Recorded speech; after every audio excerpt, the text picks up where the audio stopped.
사실 좋은 근무 환경이라고 하는 건 이 조직의 책상이 어디에 있느냐, 어떤 건물에서 일하느냐 이런 것도 근무 환경이겠지만 가장 중요한 근무 환경은 직장 동료예요.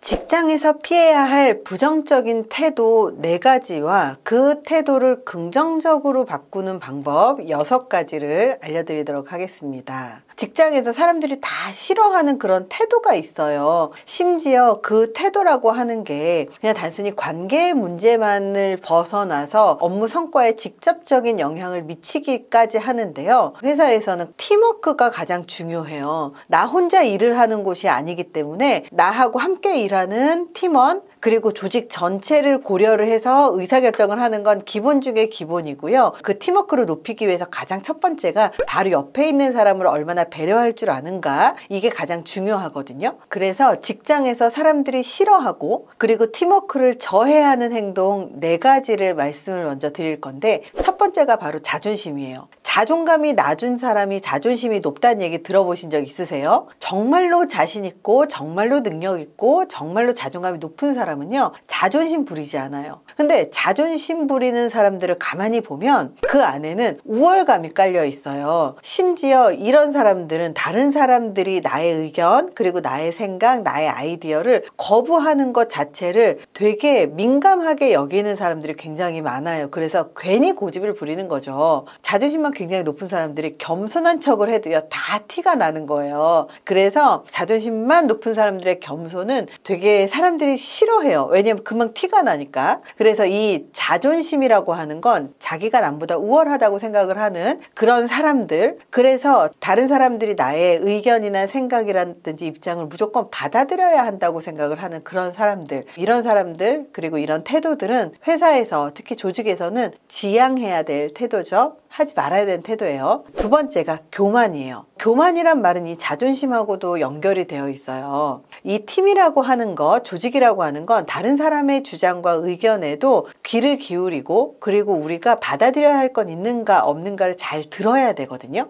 그런데 다른 사람들의 의견에 대한 경멸이 깔려 있는 것들이 사실은 교만이에요. 그래서 자존심하고 굉장히 연결이 많이 되어 있습니다. 세 번째, 조직에서 꼭 피해야 될 태도 세 번째가 자만입니다. 앞에 2가지하고 비슷한 게 뭐냐면, 자만은 교만하고 비슷하기도 하고요, 자존심하고도 비슷하기도 합니다. 자만이라는 건 자기가 남들보다 낫다고 생각을 하는 거예요. 그렇기 때문에 다른 사람 말에 귀를 기울이지 않고 자기 말이 옳다라고 생각을 하면서 교만하게 자기가 옳다라고 밀어붙이는 거죠. 그렇게 해서 실패를 하는 케이스들이 굉장히 많습니다. 네 번째, 직장에서 피해야 할 부정적인 태도 네 번째가 고집이에요. 고집스러운 사람들은요, 자신의 견해에 의견을 바꾸는 것을 굉장히 어려워합니다. 그래서 자기 생각만이 옳다라고 생각하고 자기 생각만이 타당하다고 생각을 하는 거죠. 자기 생각이 옳다라고 이야기를 하는 것 중에서 경험과 지식과 그리고 다양한 의견들을 모두 종합한 다음에 얻어진 결론하고 이 고집은 상당히 다릅니다.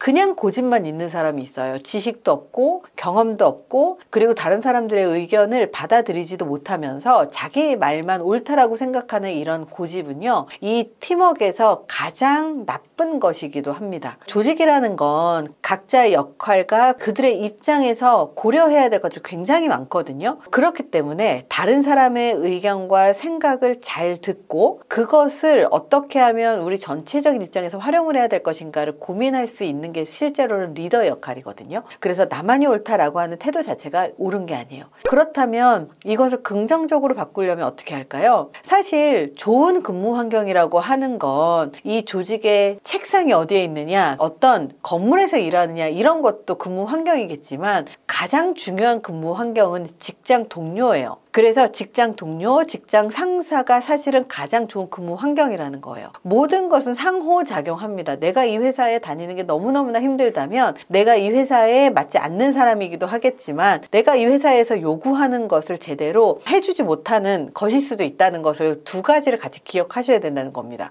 그래서 어떻게 하면 이 상황을 해결할 수 있을 것인가? 첫 번째가 갈등과 문제 해결입니다. 직장에서 일어날 수 있는 어떤 문제에 대해서 우리가 어떻게 반응해야 되는지 아는 것은 회사뿐만 아니라 우리 자신에게도 정말로 중요한 자산이 되기도 합니다. 관계에서의 갈등은 둘의 관계를 어떻게 해결을 할 것이냐, 직접 상대방하고 감정의 고를 해결하고, 그리고 갈등이 입장의 차이인지 역할의 차이인지 이것을 분명히 구분을 하실 수 있어야 돼요. 회사에서 갈등이라고 하는 건 결국은 업무상의 갈등인 경우가 많아요. 업무상의 갈등에서 개인의 감정 갈등으로 더 심화되는 경우들이 많거든요. 굳이 감정까지 상해가면서 그 회사에서 파이팅이 넘치게 그렇게 싸울 필요가 뭐가 있습니까? 그렇기 때문에 이 업무상의 문제는 대화로 충분히 풀 수 있는 환경을 만들어 나가는 것, 그게 불가능하다면 직장 상사에게 SOS를 쳐서 이런 문제가 일어났을 때 이거는 이렇게 했으면 좋겠는데 입장 차이가 너무 첨예해서 제가 해결하기가 너무 어렵습니다. 이 갈등의 문제는 제가 해결할 수 없는 것인 것 같으니 팀장님께서 좀 도와주십시오. 이렇게 얘기하는 게 오히려 나을 수 있습니다. 문제 해결도 마찬가지예요. 문제 해결이라고 하는 게 이 문제가 사람 간의 문제로만 일어나지 않습니다. 업무상의 문제도 일어나기가 굉장히 많은 게 또 회사거든요. 그래서 어떤 사람들은 문제가 일어나면 그 문제를 해결할 생각을 하지 않고 이거 이런 문제가 있는데요. 그리고 띡 보고만 하고 끝내는 거예요. 근데 진짜 일 잘하는 사람은요. 이걸 어떻게 하면 문제를 해결할 수 있을까? 반드시 문제 해결하는 방법이 있을 거야 라는 관점으로 스스로 문제를 해결하려는 사람이에요. 물론 본인이 문제 해결하지 못하는 것도 자기가 해결하려고 하다가 크게 번지게 되는 경우들도 많이 있어요. 그래서 내가 어느 직급인지, 내가 직급이 낮은 상황이라면 문제 해결할 수 있는 그 권한이 낮기 때문에 직장 상사에게 보고하는 게 가장 중요하고, 내가 직급이 높고 그리고 내가 이 업무에 대해서 경력이 많고 경험이 많다면 스스로 문제를 해결하는 게 가장 좋겠죠. 자, 두 번째입니다. 창의성과 진취성은 필요하다. 다른 사람들이 뭐라고 할까 봐서 걱정이 돼서 자기가 생각해낸 아이디어를 공유하지 않을 때가 많죠. 하지만 이런 창의성, 주도성, 진취성은 기업에서 가장 기본적으로 선호되는 근무 태도입니다. 창의성, 진취성 하니까 너무 거대해 보이잖아요. 근데 창의성, 진취성이라는 게 다른 게 아니고요.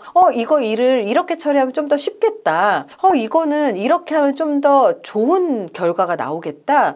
이거는 이런 아이디어를 조금 더 보태면 어떨까? 이렇게 스스로 생각을 하는 거예요. 업무를 기계적으로 하시는 분들이 진짜 많은데요. 기계적으로 하는 것들이 필요한 것들이 있지만 창의적인 일이라든지 아이디어가 필요한 것들은 기계적으로 하잖아요. 그럼 다 티가 나고 결과적으로 이거에 대해서 반드시 안 좋은 피드백을 받을 수밖에 없습니다. 그렇기 때문에 내가 하는 업무에 따라서 창의성 그리고 진취성은 필요하다. 팀워크는 어떤 회사든 간에 의심할 여지 없이 가장 중요한 능력 중에 하나예요. 저도 우리 직원들 중에 팀워크가 없는 직원들이 있거든요. 그런 직원들을 보면 팀워크를 가르치려고 해도 가르쳐지지가 않는 거예요. 왜냐하면 이 조직이라고 하는 것에 대한 이해가 아주 기본적으로 떨어지는 사람들은 내가 하는 일이 혼자만 하면 된다고 생각을 하는 거죠. 그러면 혼자 일은 끝냈을지 몰라도 조직 전체에서 업무 성과가 나지도 않고 그 사람이 끝내놓은 일 때문에 조직 전체가 수습하기 바쁘고 힘들기만 하는 거죠. 그래서 면접을 볼 때 면접관들이 지원자의 팀워크에 대한 태도를 시험해 보기도 하고, 그리고 다른 사람들과 어떻게 잘 어울렸는지도 보기도 하고, 그리고 채용을 하고 나면 이 사람들이 이 조직 내에서 얼마나 잘 어울릴지도 봅니다. 그래서 관계관리 능력을 왜 볼 수밖에 없고, 그리고 채용을 할 때 이 사람들의 그런 과거의 리더십이라든지 아니면 대학에서 어떻게 했었는지에 대해서 볼 수밖에 없고, 그 전 회사에서 어떤 식으로 근무를 했었는지를 볼 수밖에 없는 게 바로 다른 사람하고 잘 협력하고 팀을 이루어서 일을 완수하는 방법을 아는 사람과 모르는 사람은요, 이 조직에 크게 차이가 납니다. 팀워크가 없는 사람은 조직의 전체 성과에 나쁜 영향을, 그리고 성과가 낮아지게끔 하지만 팀워크가 높은 사람은 팀의 전체 성과에 기여하기 때문입니다. 자, 네 번째, 비판에 대한 관용 그리고 수용입니다. 보통 사람들은 비판을 잘 수용하지 못해요. 누군가가 나의 업무 성과에 문제를 제기를 하는 것 자체를 불편하게 여기는 건 누구나 마찬가지지만, 내가 틀릴 수 있다, 그리고 내가 한 일을 다른 사람들의 피드백을 통해서 더 나아지게 만들 수 있고 그걸 통해서 더 성장할 수 있다라고 생각한 태도를 갖고 있는 사람들이 회사에서 더 성장할 수밖에 없습니다. 근데 어떤 사람들은 다른 사람이 피드백을 하는 걸 불편하게 생각하기만 하고 상대방의 피드백을 부정적인 나의 평가로만 생각을 하시는 분들은 성장하기가 어렵죠. 실제로 다른 사람들의 피드백은요, 우리의 업무 성과에 건설적일 수 있기 때문에 일을 훨씬 더 효과적으로 할 수 있게 도움을 줍니다.